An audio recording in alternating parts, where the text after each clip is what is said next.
জগন্নাথ বিশ্ববিদ্যালয় কেন্দ্রীয় ছাত্র সংসদ ও হল সংসদের ভোট গণনার আরো খবর জানাতে সেখান থেকে যুক্ত হচ্ছেন সহকর্মী তাহিদুল ইসলাম। তাহিদ, ভোট গণনার সর্বশেষ কি তথ্য আছে আপনার কাছে? জি ধন্যবাদ। আপনি জানেন গতকাল থেকে নির্বাচন বেলা ৩টার সময় উৎসবমুখর পরিবেশে ভোট গ্রহণ শেষ হয়। এরপর কিন্তু গণনা শুরু হওয়ার কথা থাকলেও নানা জটিলতা, নানান কিছু মিলিয়ে কিন্তু সেই যথাসময়ে তারা ফলাফল ঘোষণা করতে এখনও পারেনি। এখন পর্যন্ত কিন্তু ১৪টি কেন্দ্রের ফলাফল ঘোষণা করা হয়েছে। ১৪টি কেন্দ্রের মধ্যে কিন্তু ১14টি কেন্দ্রের মধ্যে ২৪৯ ভোটে এগিয়ে আছে কিন্তু ছাত্রদল সমর্থিত ভিপি প্রার্থী ছাত্র অধিকার পরিষদের নেতা একেএম রাকিব, এছাড়া রিয়াজুল ইসলাম শিবির সমর্থিত প্যানেলের ভিপি প্রার্থী তিনি।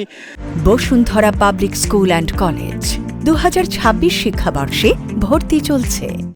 ১৪২৪ ভোট পেয়েছেন এই ১৪টি কেন্দ্রে। যদি জিএস পদের কথা একটু বলি, যে শিবির সমর্থিত প্রার্থী আব্দুল আলিম উনি ১৬১২ ভোট পেয়েছেন। এখানে শিবির প্রার্থী ৮১৯ ভোটে এগিয়ে আছে। এছাড়া এজিএস পদে মাসুদ রানা শিবির সমর্থিত প্রার্থী উনি ১৪৬৬ ভোট পেয়েছেন। উনি এখানে প্রায় ১৬৯ ভোট এগিয়ে আছেন। তো এখন পর্যন্ত ৩৯টি কেন্দ্রের মধ্য থেকে কিন্তু এখন পর্যন্ত ১৪টি কেন্দ্রের ফলাফল ঘোষণা হয়েছে। বাকি যে কেন্দ্রগুলো আছে সেগুলো সন্ধ্যা হতে পারে চূড়ান্ত ফলাফল পেতে, এমনটি জানিয়েছেন নির্বাচন কমিশন থেকে। তো এই ছিল আমার কাছে থাকা সর্বশেষ তথ্য।